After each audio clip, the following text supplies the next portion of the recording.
Hey everyone, I'm going to be going through my journal and planner tote today. I have minimized since my last planner tote video. I will link it below, but I had a really big gray one, which I still really love, and I'm using it for homeschooling actually. But since I reduced a lot of my stationery supplies and the things that I'm using, I wanted to get a smaller tote. I first saw this one on Brittany's channel. She is Carrots and Olives, and I will link her video below because it made me fall in love with this, and I'm so glad I got it. So what I'll do is I will pull out each thing and tell you what it is, and then do a more close-up view and talk about the actual tote. So first thing, I have my Superior Labor pen roll. This might have been the very first Superior Labor item that I ever got. It took me a long time to finally dive into this brand, and I don't regret it at all. I have all of my Sailor Shikiori markers in here. These are the only markers I use. I did have Crayola Super Tips, I still do, but they're on their last leg. They're just aging out so badly. So my kids are using those till, I don't know, till their last breath for homeschool stuff. So I have these really, really nice ones just for me. And I wanted to put them in a really beautiful pouch, and I don't regret this at all, even though this actual pouch is like, I don't know, 10 times more than the actual markers that it's holding. But you know, that's how things go. So since we're on pouches, I will just pull out all the pouches and get those done first. This is a Lindoc pouch. This is in the large size. As you can see, I have all of my enamel pins on here. Otherwise, this is just the really plain green, army green color. I have all of my watercolor stuff in here. Watercolor palette, old rag, water brush, and that's all I have in here. It's pretty simple, pretty basic. I'm not a huge watercolor person, and I only use it to hand letter, so I don't need much, and this pouch does the job. All right, next is my other Lindoc pouch. This is in the small size, and this is one of my favorite patterns ever. She uses vintage fabrics, and she might have just come out with medium-sized ones in some floral fabric as well. So I definitely have one of those on the way to me because I just can't help it. I also love that this tote is brown. It's got brown in here, and it kind of goes with that army green, and I kind of love how everything ended up coordinating. This is my tool pouch. Tombow permanent tape runner adhesive, scissors, compact stapler, cream colored correction tape that matches perfectly the paper in the Hobonichi Weeks. And those are all my tools, fit really nicely in here. Love this pouch. Next pouch is nope, not the last one. This is the Blue Q pouch. It's that really durable, shiny material. You can find these anywhere, like on Amazon and stuff. So I have not all of them, but I have die cut stickers in here. My sticker collection has been greatly reduced. So what I do is I just kind of grab a fistful of them, shove them in here, and then I work through these just randomly. None of these really coordinate or anything, but that's part of the fun and the challenge of it. I just pull random stickers out of here and work them through each of my setups as I want to. So the last pouch is this one. Oh, this is getting like off kilter now. So this is a pretty new acquisition. This is the, I think it's Yuruliku flat pen case. I got it from Baum Kuchen. I usually leave the top open like this just because it's always stuck in here like that. This is what I use to just keep all of the pens that I'm currently using, which is like 2. It has a nice little pocket here. This is just the paperwork it came with. There's the brand name. I haven't been keeping anything in there, but I just like this because of its simplicity. There's absolutely no padding or anything, so it's not going to offer very much protection. But I just haven't really been into my fountain pens lately. So I only have a Uniball Signo and then a TWSBI Eco that's filled with Lexington Gray or something super basic like that. And I love the sort of broken in washed canvas look of this. I saw it, I knew I needed to have it. I knew it would go perfect in here, and the color kind of coordinated with what was happening. So there's that. I also bought a few of these things as like prizes for myself as I met certain goals this year in my health. So that was really fun. I still have to, I'm so into sterling ink now, but I still have to kind of divide these up and probably put them in here, but I just had them in there to remind me. But normally everything is in a bag and put away and stuff.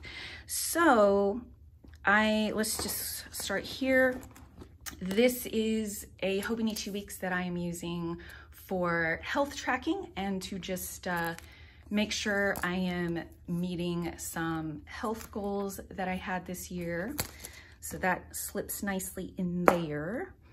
Another Hobonichi Weeks. This is my planner. I will link the last video I did showing or explaining a little bit more about how I use each of these things, because I don't want to go into it too much in this video. Then I have two more Hobonichi Weeks here. These are the ones that I use to journal to my kids. So I have one for each child. This is my traveler's notebook. This has random inserts in it. And I'm about to add another one, I think, maybe for like book summaries or something, because my kids and I are reading a lot, especially because we homeschool. So I thought that might be fun. But anyway, this is a traveler's notebook and it just catches whatever inserts I'm interested in using at the time. This is my A5 Hobonichi Cousin for like family, I don't know, like it's a household tracker and also family memory keeper. And this is so giant and I'm so glad it fits in here with all of my other stuff. And then this is my journal, the current journal I'm using. It's an onion skin journal. And so that is the last thing that fits in there. I do have a Hobonichi Cousin Avec that I use for homeschooling, but that is usually out with the homeschooling stuff. I don't really need to keep it in here with all of these things. So here is the tote. As you can see, it's got 4 of these pockets that are flat against here. They're not really gusseted, but there is a little bit of give to them. So I find that they still hold a lot. They're really nice and big and spacious. And then there are these hooks on both sides. So you could potentially put a strap on here and, I don't know, make it like a purse, but this thing is pretty big and bulky for a purse, in my opinion. And I pack this too much and it gets way too heavy for me to want to sling it around a shoulder or my neck or something. So I always just use these. And as you can see, let's find this is Hello T.S.L. And the Superior Labor, I feel like, is pretty known for having their branding splashed across the outside of their items.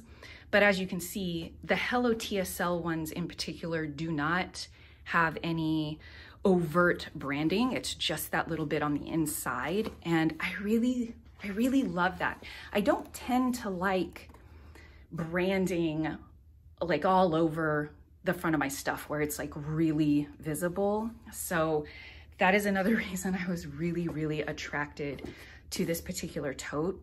The canvas that it's made of is like, sorry, it's all fuzzy from my carpet and everything, but the canvas is very durable. It's not your sort of slouchy type bag. And I love that it can hold its shape. And one of the best features of this bag is that it has this metal rim on it, and so it can bend any which way you want, and it will hold the shape, which, I mean, isn't that amazing? I love that so much. And when I saw that in Brittany's video, I was just sold. And I also love this color. I got this one. It's available at Baum Kuchen. Some of the colors may be like a pre-order, and I think they only have the gray and this brown one. But I have recently this year been shopping at 26 Market, which is a Canadian shop. And I have been loving that shop. And I find that the prices there are actually comparable, if not cheaper, than at Baum Kuchen. And I'm in the States, I'm in the United States. And even with shipping and everything, I can find things a little bit cheaper at 26 Market. And they also had the third color of this available, the white, or like the, I don't know, it's more like a cream type color. So yeah, that's a place to look at if you're finding it hard to come across any of these superior labor items. So I'm just gonna put everything back here, and you can see how much that fits. It's really, really awesome. So make sure you check out Brittany's video. I will have it linked below, and you can see all of the stuff that she stuffs into her tote as well. This thing is so impressive, and I just love, you can squeeze it together and it will stay together. It's amazing, especially if you're looking to downsize, if you've previously had the really giant planner tote that were so popular last year. Anyway, thank you guys so much for watching, and I'll see you again soon. Bye.